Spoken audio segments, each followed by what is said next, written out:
Fala, gremistada, sextou.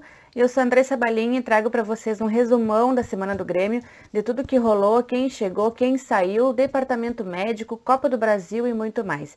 E eu começo falando com quem está saindo, a nossa primeira baixa, o meia chileno Pinares, que chegou na temporada do ano passado, em novembro, custando 8 milhões e foi muito pouco aproveitado aqui, né? Ele atuou apenas em 26 jogos, marcou 2 gols, a maioria pelo Campeonato Brasileiro e está indo para o Altayspor da Turquia por 10 milhões, ou seja, quase deixou o Grêmio no prejuízo. E assim, o Pinares eu acho que ele está indo em boa hora, ele ganha 250 mil e para ficar no banco, né? Então, se ele não vai ser aproveitado, principalmente se o Campas vier para o Grêmio, né? O que eu espero, e o substituto imediato, acredito que seja o Jean-Pierre. Então, se ele não vai ser aproveitado, não tem outra alternativa, é melhor vender mesmo. Ele já teve questões de indisciplina também, né? Naquele jogo contra o Santos, onde o Renato chamou ele aos 45 do segundo tempo e ele se recusou a entrar, né? E depois alegou desconforto muscular. Depois na coletiva o Renato disse que não estava ciente que o Pinares tinha esse desconforto muscular. Então eu não sei se é verdade, mas o fato é que o jogador não pode se negar a entrar, né? Ah, mas é 5 minutos. Mas ele tem que entrar, ele não pode se negar, né? A gente toma gol aos 15 segundos, né? Melhor nem lembrar, mas o jogador pode entrar em 5 minutos, pode fazer um gol, resolver a partida. Quem também nos deixa é o Matheus Henrique, né? O volante de 23 anos, cria da base, ele que atuou aqui no Grêmio por 146 jogos e marcou 12 gols. Ele está indo inicialmente por empréstimo para o Sassuolo da Itália e o Grêmio fica com 90% dessa negociação. O que corresponde a 61 milhões de reais, lembrando que o Grêmio comprou ele por 1 milhão, e 10% fica com São Caetano, que é o clube que revelou o Matheus Henrique, e o Grêmio ainda tem 10% de uma venda futura. Esse empréstimo vai até junho do ano que vem.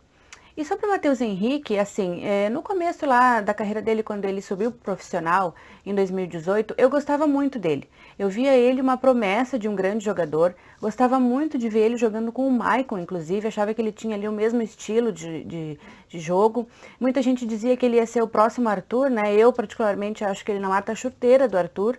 E depois o Renato acabou dando a camisa 7 para ele, e aí eu acho que nós temos um Matheus Henrique antes e depois dessa camisa 7. Porque aí eu acho que ficou pouco futebol, muita amarra. O Matheus Henrique no nosso meio-campo, que já é um pouco lento, né? Aí tem o Lucas Silva, tem o Jean-Pierre. Aí ele decide ficar ali no meio-campo, prendendo a bola, né? Gira para um lado, gira para o outro. Acaba tocando para o jogador que está ali na fogueira, na área. Então ele tem tomada de decisões errada, fica assim, displicente dentro de campo. Teve problemas de marcação também, tem problemas com indisciplina, né? E é que ele acaba discutindo com o jogador dentro do campo, acaba discutindo com o técnico na beira do gramado.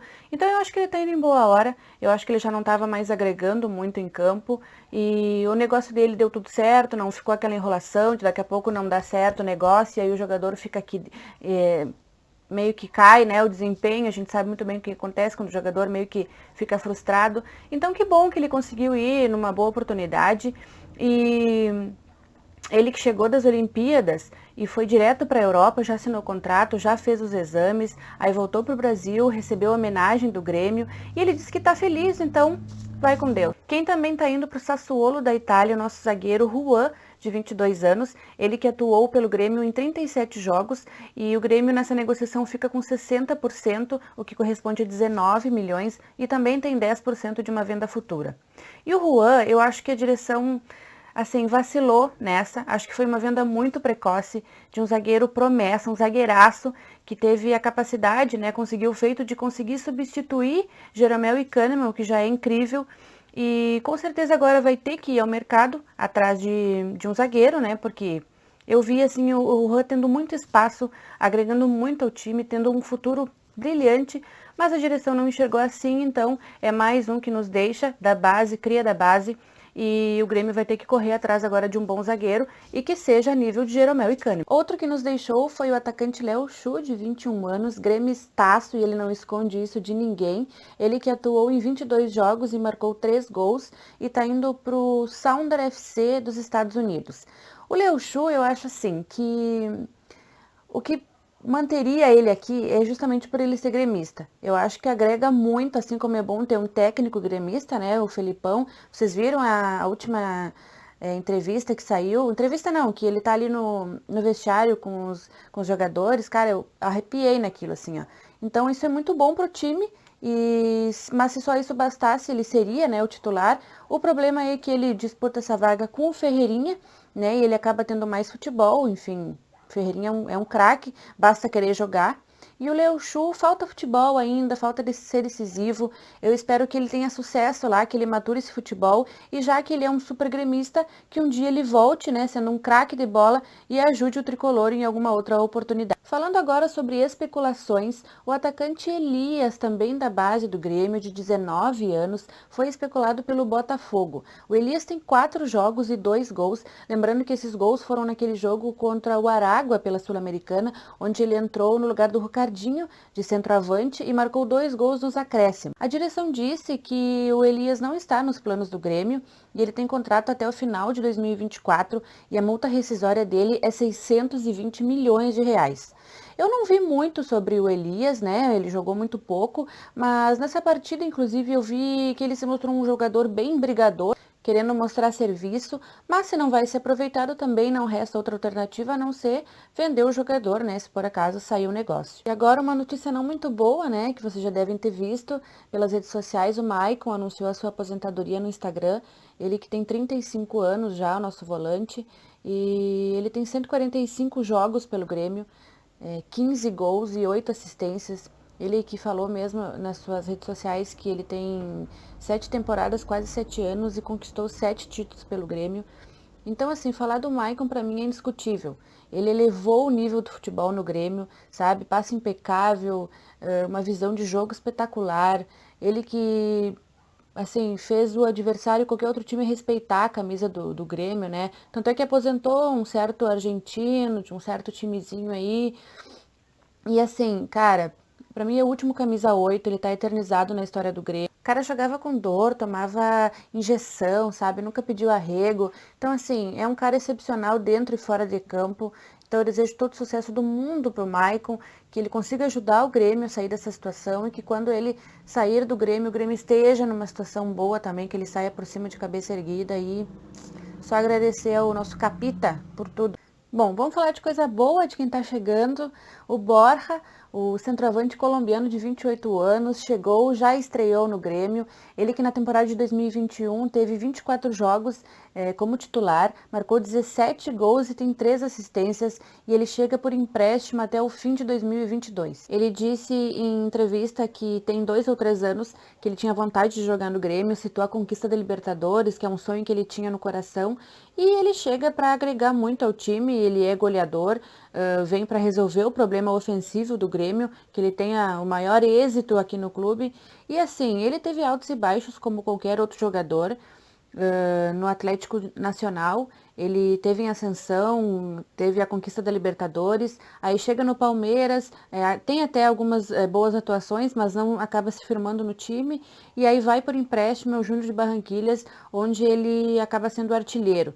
Então ele volta ao Grêmio agora, confirma o bom desempenho em estreia, já marcou gol, assim como foi no Palmeiras e no Júnior de Barranquilhas, então tem tudo para dar certo. Outro jogador que chega ao Grêmio é o volante paraguaio Matias Villasanti, ele que tem 24 anos e na temporada passada teve 56 jogos, onde ele teve um ótimo desempenho, foram 140 desarmes e 294 bolas recuperadas.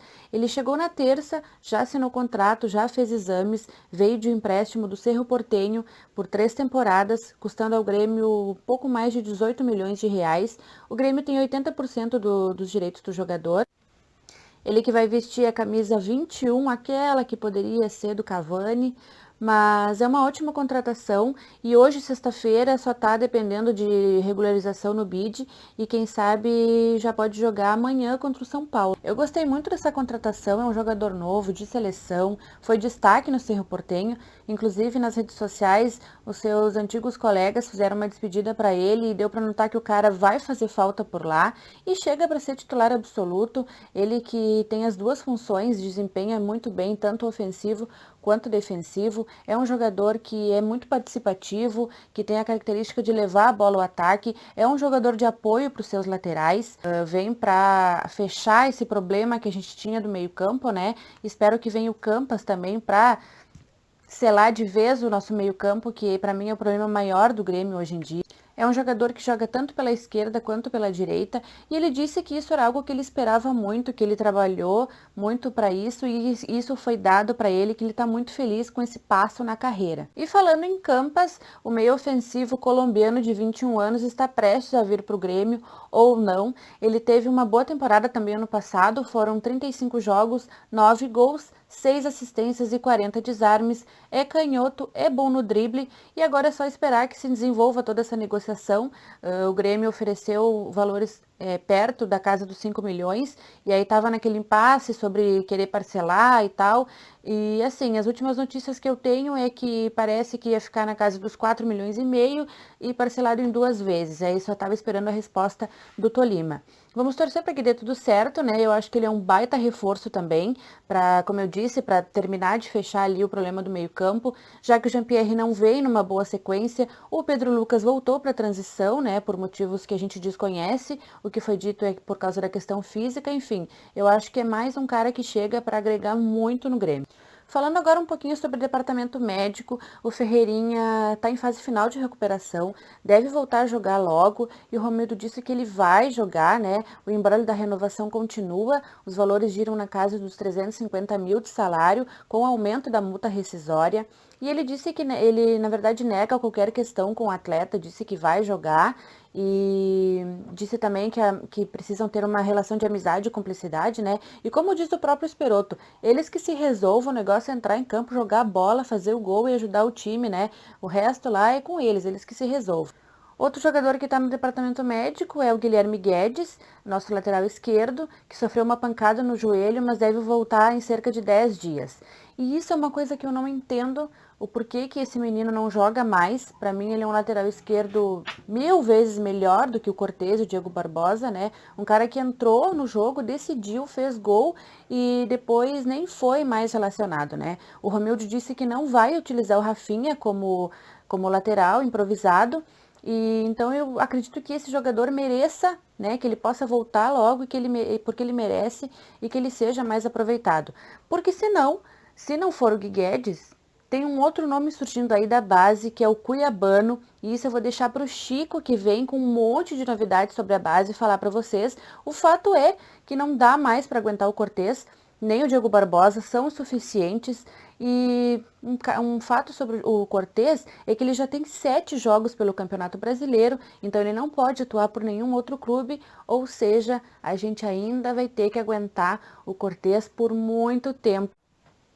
Bom, vamos trocar de assunto, falar de coisa boa, de um impasse que tem o Grêmio agora, e é esse tipo de problema que eu quero para o Grêmio. Sobre qual goleiro é o titular, Breno ou Chapecó? Bom, na minha opinião, qualquer um dos dois me serve, tá ótimo, muito obrigado por essa benção. Uma benção para cada problema que a gente tinha, que se chamava Vanderlei e Paulo Vitor. Os dois goleiros resolvem, salvaram o Grêmio em muitas oportunidades, os dois falharam. Claro que não foi nenhum absurdo, mas tiveram as suas falhas, né? Como qualquer goleiro, qualquer ser humano. Então eu acho assim, aqui para mim, qualquer um deles, eu gosto muito do Breno, gosto muito do Chapecó. Acho que seria um pouco injusto tirar o Breno só porque ele foi para os Jogos Olímpicos, né? Então assim, acho que tem que dar oportunidade para os dois, né? E isso é ótimo para o Grêmio. E vamos que vamos. Falando um pouquinho mais sobre contratações, o presidente Romildo Bolzan Júnior disse que os cofres não estão cheios, mas que tem crédito. Bom, eu ainda acho que poderia ir atrás de um atacante, porque a gente não pode ficar contando só com o Ferreirinha, que ainda não é um jogador decisivo, ainda está nesse impasse de renovação, e eu acho que ainda vai custar vir e jogar 100%, e o Douglas Costa também ainda não desencantou. E aí a gente não pode ficar dependendo só do Alisson, Léo Pereira, Luiz Fernando. Então acho que ainda precisaria vir um nome, assim, um cara de renome para ajudar o Grêmio nesse momento. E já que o Grêmio decidiu vender o Juan, também vai ter que ir atrás de um zagueiro. Não precisa ser agora? Não precisa, mas vai ter que ir atrás, porque Jeromel e Kahneman, né, não são eternos, eles já estão com uma idade avançada, que sentem as lesões, demoram na recuperação e não são eternos, né? Então, já que o Grêmio se desfez do Juan, vai ter que ir atrás de um zagueiro. E um ponto positivo nessas negociações é que o Grêmio tem mudado o seu perfil de contratar, né? Tá trazendo jogadores novos, promissores, chega de medalhões que chega aqui para se aposentar no clube, para tirar dinheiro do clube. Então tá vindo jogadores assim com vontade de ganhar, com vontade de ajudar o clube, eu espero. Com vontade assim de fazer gol, de ganhar títulos, e isso é muito bom para o Grêmio, né? Que bom que o Romildo acordou e espero que ainda dê tempo para esses jogadores ajudarem o Grêmio a sair de uma situação e terminar o ano numa posição boa na tabela. E uma curiosidade, nos últimos 10 anos, o Grêmio contratou 2 atacantes estrangeiros que vieram do Palmeiras e que lá não estavam numa boa fase, chegaram aqui no Grêmio e decolaram. O primeiro deles é o Barcos, que teve 55 jogos e 32 gols, e logo após o Barrios, que teve 45 jogos e 18 gols e ainda tem o título da Libertadores de 2017. Será que o Borja vai ser o terceiro com esse bom desempenho? E os próximos duelos do Grêmio envolvem times que estão no Z4. O Grêmio joga com o São Paulo, que tem 15 pontos, o Cuiabá tem 14 pontos, o Grêmio 10 no momento e o América Mineiro também 14. O Grêmio joga com o São Paulo, depois com o Cuiabá e também tem que torcer para uma vitória da Chape num jogo paralelo que também envolve o Z4, porque enfrenta o América Mineiro. E aí o Grêmio vai a 16 pontos e começa a sua saída da zona do rebaixamento. Então a gente precisa torcer muito porque o Grêmio precisa vencer ou vencer. Não tem jeito. E para encerrar nosso papo de hoje, falar um pouco sobre a Copa do Brasil, né? O Renato em entrevista disse que é estranho pegar o Grêmio, que ele não esconde de ninguém que é gremista, que não queria pegar o Grêmio, tá? Não é medo do Flamengo, até porque teve um outro timezinho aí que acabou goleando o Flamengo, então por que a gente não poderia golear, né? Mas assim, não é medo do Flamengo, é simplesmente porque é realmente estranho pegar o Flamengo com o Renato, né? E principalmente porque o Grêmio tá nessa fase assim delicada, né? O Grêmio tá numa situação um pouco mais difícil, né? Precisando focar no Campeonato Brasileiro, precisando sair dessa situação da zona do rebaixamento. O Grêmio está fragilizado. Quem sabe agora, com esses reforços que estão chegando, ajudem o Grêmio. Mas assim, eu confesso que o Flamengo poderia ficar um pouquinho para depois, sabe? Mas a gente tem que acreditar, né? Acreditar que a gente consiga passar, ou pelo menos para não tomar uma outra goleada, para não ser um vexame, né? Se a gente não conseguir bater o Flamengo, que seja ali 1-0, 2-0, né? Como eu vi muita gente falando na internet, que eles têm um dó do Grêmio, né? Que a gente já deu o técnico para eles. Enfim, por hoje é só, pessoal, e eu espero que vocês tenham gostado. E sexta que vem eu tô aqui de novo pra gente falar mais de Grêmio, tá? Tchau, tchau.